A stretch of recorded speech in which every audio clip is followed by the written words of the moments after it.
wasallam qala al-qayyisu man dana nafsahu wa amila lima ba'dal maut wal ajizu man atba'a nafsahu hawaha wa tamanna 'ala Allah. Rawahu at-Tirmidzi wa qala haditsun hasan. Qala at-Tirmidzi wa ghairuhu minal ulama ma'na dana nafsahu ay hasabaha. Hadis yang ketujuh ini merupakan masih dalam rentetan bab muraqabah. Artinya muraqabah, pengawasan Tuhan terhadap gerak-gerik hati kita.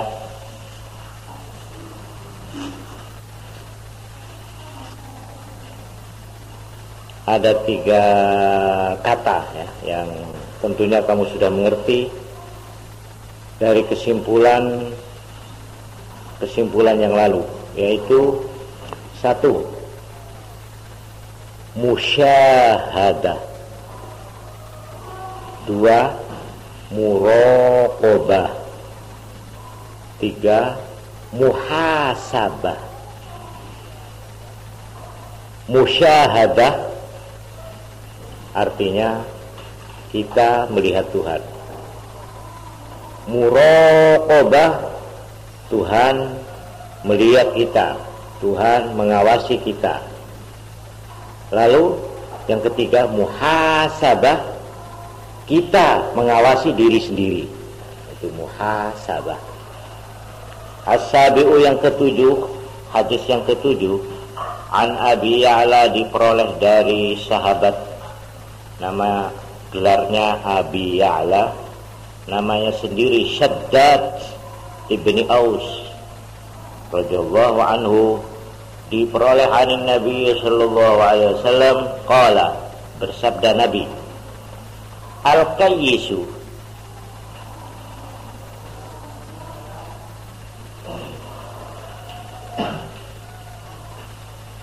yang dinamakan orang cerdik, al-qayyisu, yang dinamakan orang cerdik, man dana nafsahu, yaitu orang dana nafsahu, yang mengontrol dirinya sendiri, yang mengawasi dirinya sendiri, yang mengoreksi dirinya sendiri, yang memperhitungkan dirinya sendiri. Wa amila, dan terus berbuat, wa amila, dan berbuat, lima ba'dal maut, untuk kepentingan hal ba'dal maut, sesudah mati kelak. Orang yang cerdik ialah orang yang selalu memperhitungkan dirinya dan mempunyai pandangan yang jauh, mempunyai penglihatan yang jauh, bukan hanya bekerja untuk kepentingan hari tuanya. Saya sekarang bekerja membanting tulang, mencari uang, supaya nanti kalau hari tua saya bisa pensiun, supaya kalau sudah tua saya pada waktu sudah tidak kuat bekerja, saya bisa hidup senang. Itu umumnya orang begitu. Tapi ini lebih dari itu. Saya bukan hanya untuk hari tua, tapi lima ba'dal maut, untuk kepentingan nanti sesudah mati. Jadi cita-cita pandangannya itu jauh sekali, sehingga dia itu kadang-kadang tidak memperhitungkan atau tidak memperhatikan nasibnya hari ini.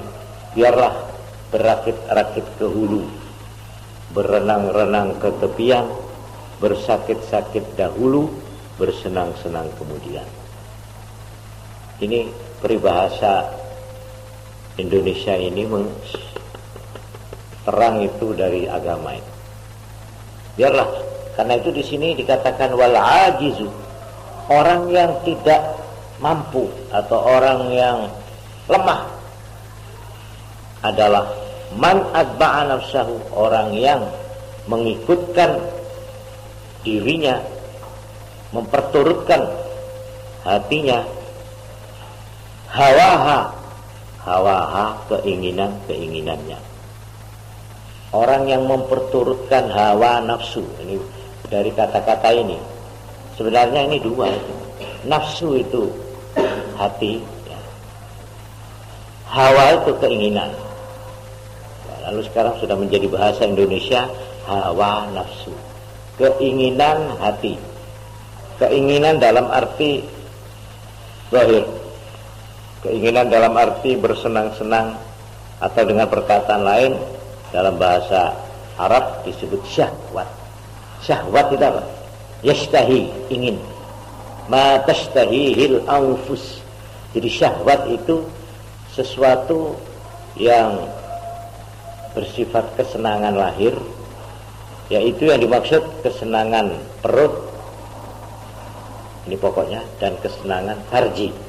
Syahwatul batni dan syahwatul farji.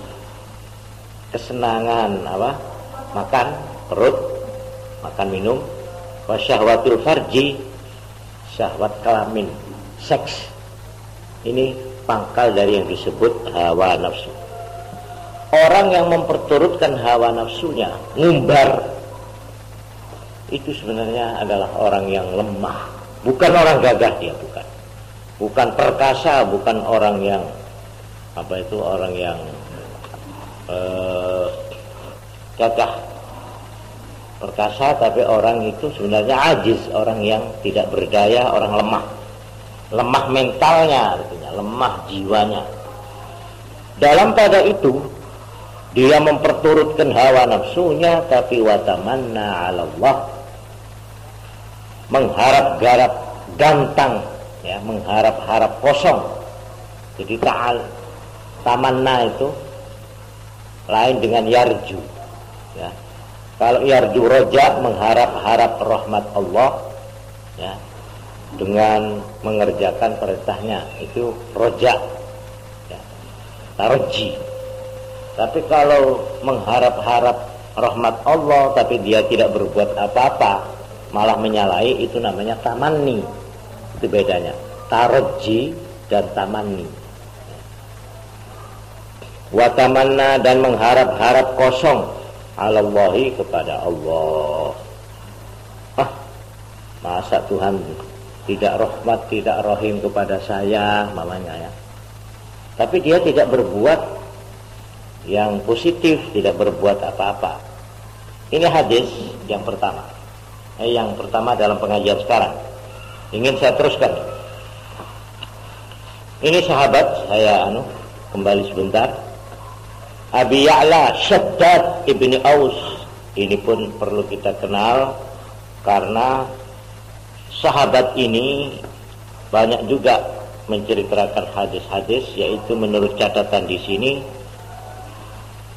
hadis yang diperoleh dari Shaddad ibni Aus, Abi Ya'la ini 50 hadis.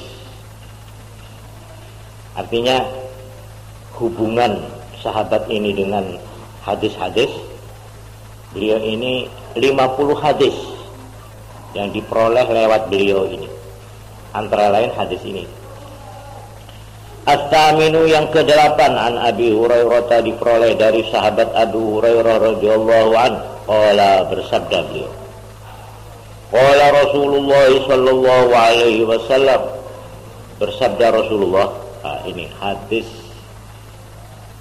Min husni islamil mar'i tarkuhu ma la ya'ni. Ini hadis sangat penting, sangat luas artinya, sangat padat isinya, sehingga ini di dalam sebuah keterangan seorang ahli hadis, yaitu Imam Dawud, itu kan rawahu Abu Dawud. Imam Abu Dawud itu mengumpulkan hadis di dalam satu kitab besar itu sebanyak 4.000 hadis, 4.000, yang disebut Musnad Abi Dawud. Beliau ini setelah meneliti 4.000 4.000 hadis itu beliau berkata, 4.000 ini sebenarnya yang menjadi pangkalan utama hanyalah 4. Antara lain di antara yang 4 ini ya hadis ini yang berbunyi min husni islamil mar'i tarkuhu ma la ya'ni. Apal-apalannya enak dan bahasanya ini bahasa indah, singkat tapi edi katanya orang Jawa. Edi penny, bagus, indah. Min husni islamil mar'i, termasuk baiknya Islamnya seseorang. Min husni islamil mar'i, termasuk kesempurnaan dan kebaikan Islamnya seseorang. Nah, kalau kamu ingin menilai Islamnya orang ini baik apa enggak, nah untuk menilai itu lihat saja ini, tarkuhu ma la ya'ni, meninggalkan apa yang tidak berhubungan atau yang berkepentingan dengan dirinya. Dia tidak mau mengerjakan hal-hal yang tidak ada kepentingan untuk dirinya dalam arti baik. Jadi min husni islamil mar'i, termasuk kebaikan Islam seseorang, tarkuhu, meninggalkannya orang itu, ma la ya'nihi, apa-apa yang tidak penting kepada dirinya, artinya yang tidak diperlukan. Jadi dia itu bisa membagi apa-apa yang harus saya lakukan dan apa-apa yang harus saya tinggalkan, artinya yang tidak perlu. Nah, ini dalam hubungan ini ya, saya mau cerita kepada anak-anak. Di dalam cerita-cerita lama, yaitu di dalam cerita detektif, ini cerita tentang spionase, tentang tentang penyelidik, detektif. Ini ada satu tokoh yang sangat terkenal namanya.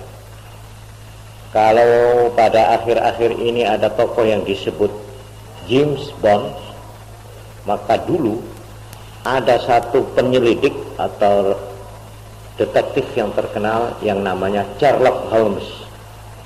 Sherlock Holmes ini seorang tokoh yang entah ini betul-betul ada atau tidak, tapi terkenal itu, dari Scotland Yard, dari Dinas Rahasia Inggris.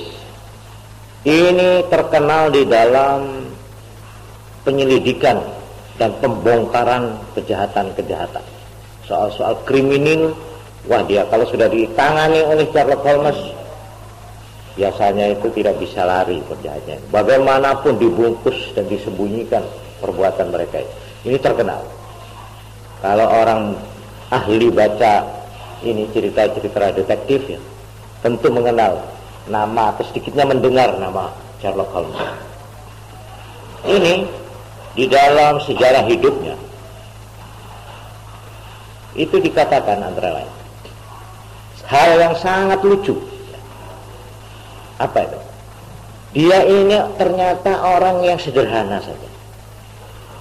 Dia ini malahan orang yang tidak tahu peta, tidak mengerti peta ini, ilmu peta nggak ngerti, ilmu apa-apa, banyak yang ilmu umum, artinya ilmu yang lumrah, yang mestinya anak sekolah tahu, dia malah nggak ngerti.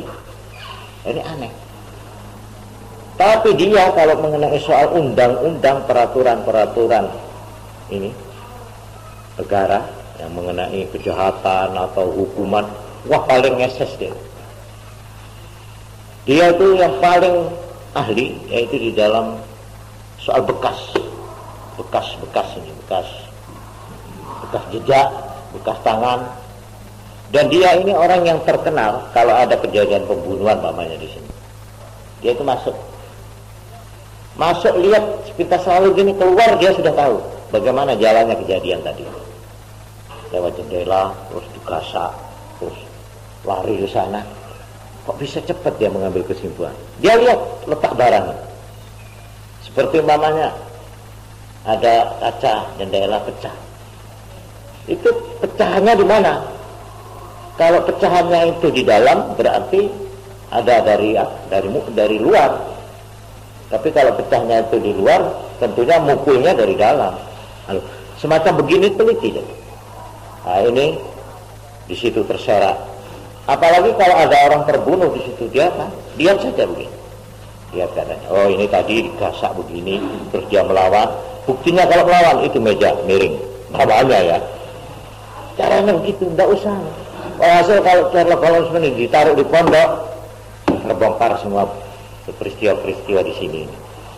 Ya, nah, ini saya sebenarnya mengharap ada Sherlock Holmes di sini, yang teliti. Ini tadi, jadi mestinya begini, kalau ada kejadian pencurian, itu nggak lekas, jangan masuk, sebab bekasnya ini penting, masuk. Ini koper letaknya begini, ini baju begini, padahal uang itu ditaruh di sini. Ini bagaimana caranya ini? Kemungkinannya itu cepat sekali. Oh ini tadi begini, ini anaknya kesusu, buktinya ini, coba lihat ini. Oh. Jadi ini pengawasan, pengamatan begini ini diperlukan. Ini Sherlock Holmes terkenal, paling terkenal. Sampai bekas yang kecil-kecil itu diperhatikan. Nah inilah guru dari detektif seluruh dunia sekarang ini. Cara-cara yang dia lakukan, memperhatikan letak-letak apa itu, sampai sidik jari yang bekas ini, tanda-tanda jari. Ini waktu ditanya, sampean itu kepadanya kok luar biasa, itu bagaimana? Apa jawabnya dia? Ini yang menarik saya. Saya tidak mau memperhatikan soal lain. Soal ada gunung meletus, ada perubahan presiden, ada kejadian ini, semua saya tidak perhatikan. Ada soal ilmu-ilmu apapun saya tidak mau baca, kecuali apa yang ada hubungannya dengan pekerjaan saya. Ini yang menarik perhatian saya. Jadi saya hanya mempelajari secara tekun hal-hal yang langsung ada hubungannya dengan pekerjaan saya atau dengan bakat saya. Yang lain itu nyelak itu. Artinya menambah beban, toh tidak ada hubungannya dengan pekerjaan saya. Nah, ini sebaliknya dari orang ahli pidato. Ahli pidato itu ya, ahli mubaligh, itu kebanyakan loh, bukan semua ini. Itu biasanya ilmunya itu seolah-olah mengerti semua. Mengenai ilmu dukun, ilmu klenik, ilmu agama, apa saja. Terus ilmu alam, segala ilmu seolah-olah dia tahu. Tapi sebenarnya rahasianya itu dia cuma tahu sedikit-sedikit. Akhirnya dia orang kepalang tangguh. Kalau ditaruh di satu tempat nggak bisa berbuat apa-apa. Tapi kalau maaf ya, kalau disuruh ngoceh, bukan pintar dia. Bahan cerita cukup dia. Mengenai wanita bisa dia cerita, mengenai biskop bisa cerita, mengenai umpamanya ini cerita tentang ibadat bisa. Tapi ya cuma sedikit-sedikit gitu. Saudara-saudara, ini kita begini harus seperti lebar pengetahuannya itu. Apa saja bidang ekonomi tapi kalau dimasuki dia itu kosong. Umumnya cuma sedikit-sedikit. Nah ini hadis mengajarkan kepada kita satu pegangan yang penting. Coba. Termasuk kebaikan Islam seseorang, dia tidak mau mengerjakan hal-hal yang tidak ada hubungan dengan dirinya. Ini. Tapi dalam arti agama ini, min husni islamil mar'i tarkuhu ma la ya'lam. Ini berarti spesialisasi, berarti ketekunan khusus. Kalau saya itu memang seorang dokter, saya hanya akan menghabiskan waktu saya untuk menambah ilmu-ilmu apapun yang ada hubungannya dengan penyakit. Saya tidak akan membicarakan undang-undang, peraturan-peraturan sebagai orang politik, enggak mau. Waktu saya habis untuk itu, hasilnya tidak ada hubungannya dengan pekerjaan saya. Karena itu ya umumnya dokter itu bodoh mengenai politik. Karena dia habiskan perhatiannya itu hanya memperdalam ilmu yang ada hubungannya dengan penyakit. Seorang pertanian juga begitu. Dia itu menekunkan dirinya, menambah pengetahuannya dalam hal-hal yang ada hubungannya dengan tanah, dengan tumbuh-tumbuhan. Itu habiskan di situ. Dan dia betul-betul disebut akhirnya expert, artinya ahli dalam bidang itu. Nah, biasanya orang itu kalau ahli di bidang itu, biasanya di bidang lain dia tidak ahli. Nah, ini sekarang kamu tinggal pilih. Saya ini sok tahu, ada sok tahu. Semua tahu. Ada orang bicara soal padi, dia bisa. Soal perkutut, manuk, wah dia bisa. Soal aduan sapi, dia bisa ngomong nyambung. Walhasil cakap dah. Tapi dia itu tidak punya kerja tertentu, tidak punya keahlian.